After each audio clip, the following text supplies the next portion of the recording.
Tonight, we're getting a good look into the minds of police officers. They're on the front lines of danger and facing ever-increasing scrutiny from commanders and community alike. They're also killing themselves at an alarming rate. For months, the News 4i team worked with the Fraternal Order of Police to survey thousands of the nation's cops, and the results are eye-opening. Here's News 4's David Ushery.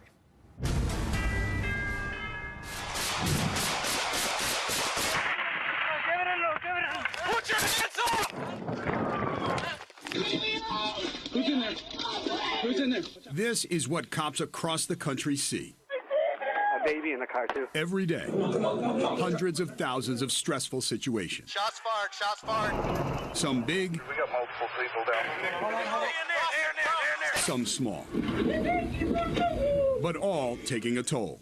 In 2017, 140 police officers took their own lives, a higher rate per capita than the civilian population.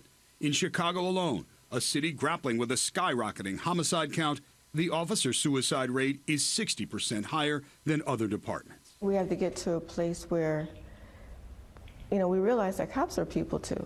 They have the most dangerous job on earth. Dr. Bobby Boges poured grief and anguish into a book called Cop Suicide, Diary of a Devastated Widow. She found her late husband, Lieutenant Ronald Lattimore of the Plainfield, New Jersey police, dead in their garage. He shot himself. To this day, she says, she doesn't know why. They can't talk to their families because they think they're going to burden their loved ones. They think it's weak to go to a therapist, and they have nowhere to turn. Indeed, it is difficult to get a police officer to admit mental health concerns, much less go on the record to talk about them. But we found a way to hear from them. In cooperation with the Fraternal Order of Police, News 4 sent anonymous surveys to cops all over the country. Nearly 8,000 responded. 8,000 responses, I think, speaks to the importance of this topic in the law enforcement community. 78% of those who answered say they've experienced critical stress on the job. 68% say that stress leaves them with unresolved emotional issues. 16% had thoughts of suicide. 90% of those surveyed think there is a stigma in law enforcement that creates a barrier to getting help for emotional or behavioral issues. There are some departments across the country, unfortunately, that still don't really offer a lot of mental health services or wellness services to their police officers. That's where the survey is going to bring light to those shortcomings and help us to develop better programs. This is not to say that streets are flooded with cops who are emotionally impaired and unfit for duty. Nor do the numbers excuse some of the controversial actions of officers that have caused tension in many communities. But the survey helps paint a fuller picture of the burden of the badge, the day-in, day-out grind of domestic disputes, horrible accidents, and killings that don't always make headlines. Before you can take care of anyone else, you must first take care of yourself. NYPD Commissioner James O'Neill took to social media last spring after an officer's suicide. He told me the issue is a top priority for him.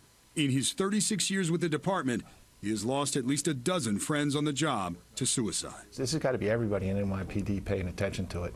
And that's hard, too, because it's, no cop wants to, say something that might affect another cop's career negatively. But we got to get past that. We got to get beyond that. We've had 4 suicides this year and 3 attempts. And that's unacceptable. One of them was Emergency Services Officer Nick Budney. The best of the best. That was Nick. His brother Chris says Nick dreamed of being a cop since they were kids. He went on to work in a gritty Bronx precinct where he was Officer of the Year 4 times before joining the elite ESU. Chris says Nick was doing what he loved and seemed happy. In January, he shot himself. He was 36. The last time that I saw him in person face to face, he was as happy as could be. I remember the color shirt that he was wearing and the smile that was on his face. We don't know why Nick Budney took his own life, but overall, whether it's shame, fear, or bravado, our survey suggests many who wear the shield are shielding their emotions, and they're not alone.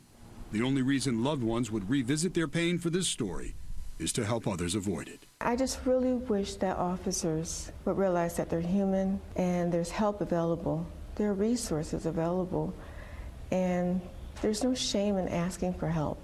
There is no shame in asking for help. Many larger departments, including the NYPD, have employee assistance programs and other resources for officers.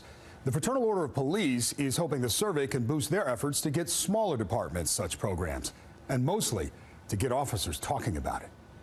David Ushery, News 4 New York.